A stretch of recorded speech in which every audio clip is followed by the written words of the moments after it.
लब्बैक अल्लाहुम्मा लब्बैक हज का रुकन आज़म वकूफ़ अरफा आज अदा किया जाएगा।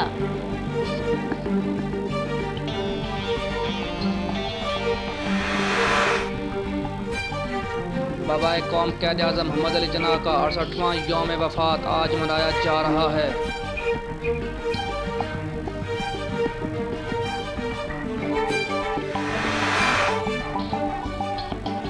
अल्ताफ़ हुसैन के खिलाफ हुकूमती रेफरेंस पर बरतानवी हुकूमत ने बाज़ाब्ता जवाब दे दिया।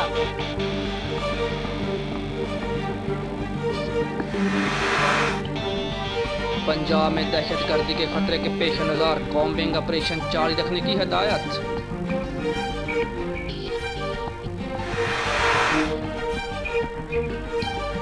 MQM का अपनी सियासी तारीख में पहली मर्तबा कुर्बानी की खालें जमा न करने का ऐलान।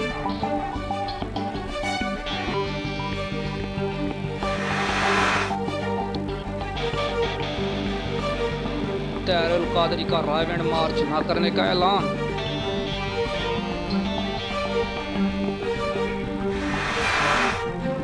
वफाकी वजीर दाखिला चौधरी निसार के हुक्म पर जाली शनाख्ती कार्ड बनाने वाले 18 नादरा मुलाजमीन के खिलाफ क्रैकडाउन, 8 एहलकार गिरफ्तार, 10 मुलाजमीन की गिरफ्तारी के लिए छापे मारे गए। मुल्तान में बैंक डकैती में मुलविस 5 डाकू मुबैना पुलिस मुकाबले में हलाक। भारतीय रियासत हरियाणा में ईद कुर्बान के मौके पर गाय ज़िबा करने पर पाबंदी आयद। सऊदी मुफ्ती आज़म खराबी सेहत के बायस इस बार खुतबा हज नहीं देंगे।